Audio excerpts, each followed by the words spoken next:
Olá, bem-vindo a mais uma gravação nossa aqui no canal do YouTube. Hoje eu vou falar sobre a vergonha e outros freios morais. A questão do desenvolvimento do sentimento moral nas pessoas foi estudada por alguns educadores, por alguns psicólogos trabalhando com crianças. Não foram muitos, não. Os mais conhecidos são o Piaget e um outro autor que deveria ser mais bem estudado, que se chama Kohlberg. Kohlberg.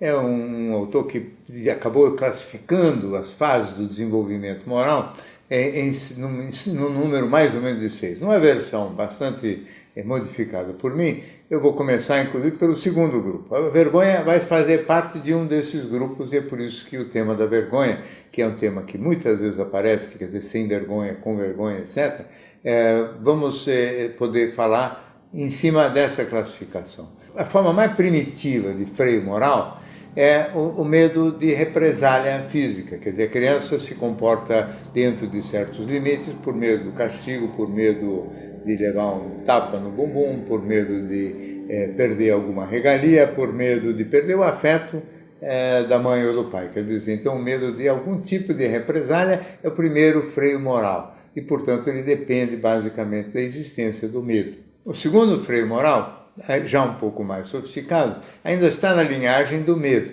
E ele tem a ver, então, com o medo de represálias divinas, ou seja, com a presença de uma figura mística ou mítica, de uma divindade, que iria nos castigar dando algum tipo de punição depois da morte. Então, evidentemente, nesse tipo de medo de represália, já vamos dizer assim, o castigo não é imediato e a presença daquele que pode vir a punir é constante e continuada. Então Deus é onipresente, Ele vê tudo. A criança, por exemplo, com medo de uma represália divina, já não faz umas certas maldades ou malcriações ou certos pequenos roubos, porque Deus está vendo o tempo todo. Senão, no primeiro grupo, no grupo anterior, realmente o indivíduo só se comporta dentro de certos limites por medo do castigo. E por medo do castigo significa se alguém estiver vendo. Se ninguém estiver vendo, ele não tem como ser castigado, então ele faz todas as coisas equivocadas, ou que ele sabe, inclusive, que são erradas, porque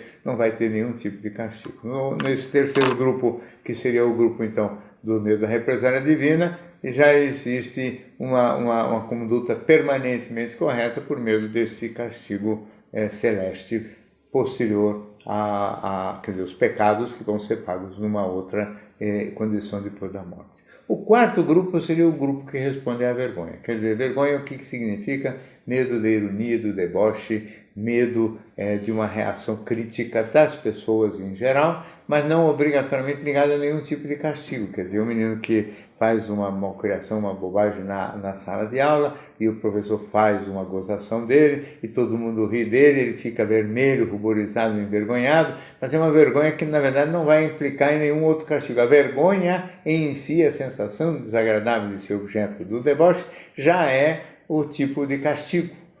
Vamos dizer assim. Mas é um tipo de castigo que não implica em nenhum tipo de represália, não vai ter que ir preso, não vai ter que apanhar, não vai perder a regalia da televisão, não vai fazer nada, quer dizer, simplesmente vai passar um momento vexatório, ficar enrubescido e ser objeto de deboche e gozação. A pessoa sem vergonha, portanto, seria aquela que não tem muito medo do julgamento, da crítica e da avaliação dos outros seres humanos e, portanto, dos seus pares. Não é? É um indivíduo que tem muito menos freio, porque a vergonha é um importante freio. E para algumas pessoas é um freio mais forte do que tudo. Não é?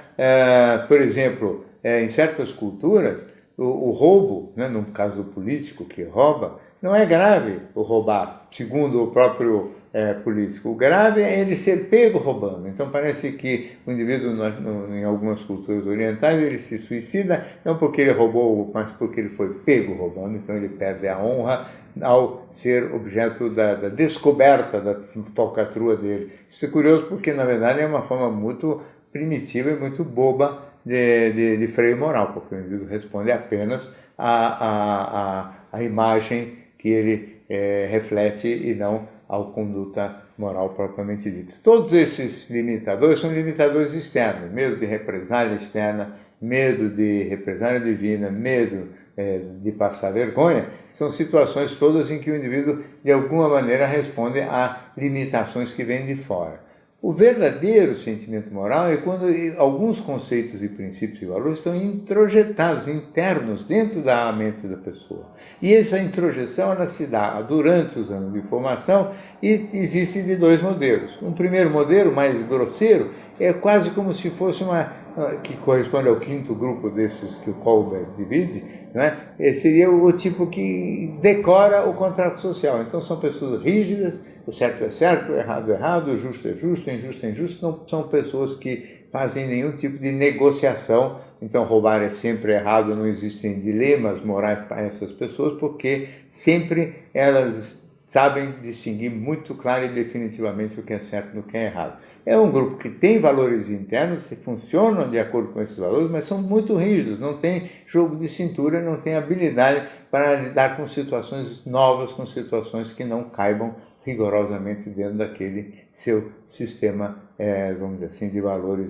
E é um sistema de valores também que se modifica muito pouco, quer dizer, ao longo da vida a pessoa mantém muito sólidos esse código, e isto nem mesmo na justiça acontece assim, porque a própria justiça ela depende justamente de revisões, de revisões de conceitos que vão dependendo justamente das mudanças que vão ocorrendo nos usos e costumes de uma comunidade. O sexto grupo, o grupo mais sofisticado, seria aquele que entendeu como é que foi feito o contrato social, o código, ou os códigos sociais, e, evidentemente, os respeita, mas na medida do possível e da necessidade, adaptando-os às circunstâncias e a cada caso. Então, inclusive, são os bons juízes, aqueles que entendem dos atenuantes, dos agravantes, e que, às vezes, roubar para vamos dizer, para dar de comer para os seus filhos é diferente de roubar para se locupletar e fazer viagens desnecessárias, enfim, separam. Tudo é roubo, tudo é errado, mas existem roubos e roubos, e existem, portanto, delitos que podem ser minimizados e outros que realmente têm que ser punidos com mais severidade. E isso em cada caso, em cada circunstância. Então são pessoas que entenderam como foi feito o contrato social e que ao mesmo tempo ganharam condição de refletir mais profundamente sobre as questões do certo e do errado, do bem e do mal, e em cada momento elas têm um código renovado, poroso, em que elas vão aos pouquinhos fazendo a atualização e aprimorando este código. São as pessoas que realmente desenvolveram da melhor forma possível o sentimento moral. Mas, em cada momento, elas têm um código dentro de si e elas respondem a esse código, não respondem, não deixam de ter medos também de represálias, mas elas respondem a esse código que está dentro delas. Isto é que é verdadeiro sentimento moral. E essas pessoas, quando transgridem, elas sentem culpa. Culpa é um sentimento que só quem tem juízo e sentimento moral interno sente. Quer dizer, só esse quinto e sexto grupo é que sentem culpa. Os outros não têm culpa. Eles têm só medo. E é muito diferente. Culpa é uma tristeza por eu sentir que fui causador de um dano indevido a outra pessoa. As pessoas muito rígidas, às vezes, sentem culpa demais. E sentem culpa até quando não são causadores de nenhum dano muito grave. Ou quando elas nem teriam por que sentir culpa, porque era uma situação de igualdade em que elas podiam e deveriam até lutar pelos seus direitos e interesses, né? Essas são as formas de comportamento moral, e é onde a culpa realmente fica claro que ela só está aí presente em mais ou menos 50% das pessoas. As outras pessoas não têm culpa, não têm sentimento moral interno, não têm, portanto, aquilo que o Freud chamava de superego, quer dizer, um conjunto de normas que foram incorporadas durante os anos de formação. E a maior parte das pessoas, portanto, uma boa metade ou até um pouco mais, realmente só respondem vamos dizer assim, a temores de represálias externas. E existe ainda um pequeno grupo, 0,5% mais ou menos, que não responde sequer a essas represálias externas porque não têm medo, nasceram desprovidos ou despojados do medo.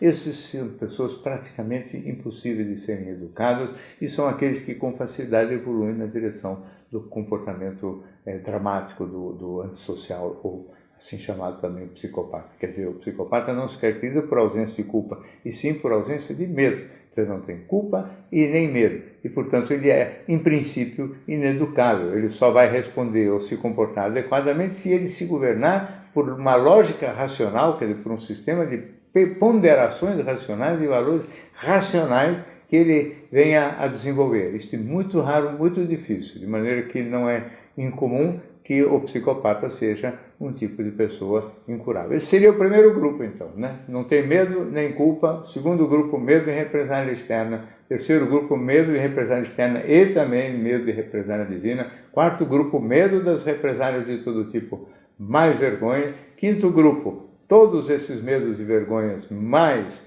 um código interno muito rígido, bem montado e absolutamente imutável, ou quase imutável, e gerador de culpas indevidas e de uma maneira de se comportar muito rigorosa. E um sexto grupo, talvez o mais sofisticado, que tem um pouco de todos esses aí, mas tem ao mesmo tempo uma capacidade interna de ir revendo o seu próprio código e se modificando e se adequando a cada nova época e a cada nova condição.